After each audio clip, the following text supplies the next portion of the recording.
Sheikh Daurawa ya goyi bayan wata kalma da su Abale suke faɗa a cikin fina-finai.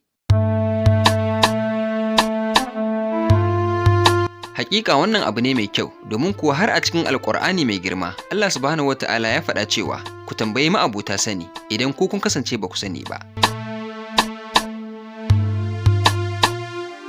Dadi Hikima dai, wanda ake kira Abale, wani jarumi ne da yake tashi a wannan lokaci, musamman a cikin fina-finai masu dogon zango. To ga duk masu bibiyar irin fina-finan da Abalen yake fitowa a ciki, za su je na yawan faɗar wata kalma, musamman shi da Tijjani Asasi. Kalmar kuma ita ce, inda rabbana, inda ake ƙarasa kalmar da cewa ba wahala. Wato idan aka ce maka inda rabbana, kai kuma sai ka ce ba wahala. To ganin cewa akwai sunan Allah a cikin kalmar, shi ne sa aka yi babban malamin addini Sheikh Aminu Ibrahim Daurawa tambaya akan halaccin kalmar. Bari kuma ku ji amsar da ya bayar. Malam, akwai wata kalma da wasu suke amfani da ita. Malam, kalmar ita ce inda rabbana ba wahala. Haka ne mana? Wannan aiki daidai ne ko? Ko kuskure ne?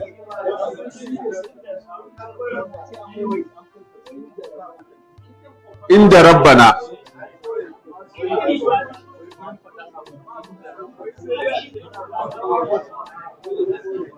Inda rabbana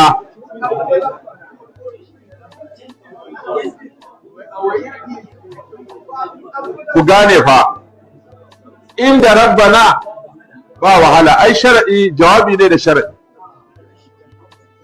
Inda rabbana ba wahala jawabi ne da shar'i. In akwai Allah to ba za a sha wahala.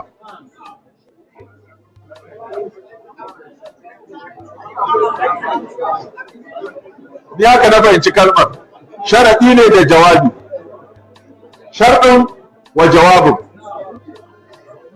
Inda rabbana ba wahala, kenan in ba rabbana akwai ne, akwai wahala.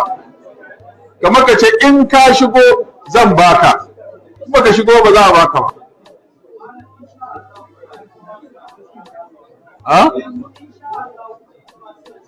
Yawwa, insha Allah. Kaga ba shakka mutum yake ban yace insha Allah ko? So ni a fahimta ta a zahirin wannan kalma ba ta da wani muni. Cewa inda rabbana ba wahala.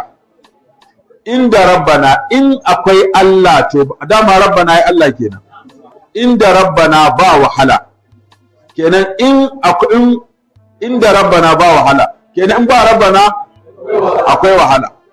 Da ce akai inda rabbana akwai wahala. Sai mu ce a goge. Inda rabbana akwai wahala, kaga kenan in ka bi Allah zaka sha wahala.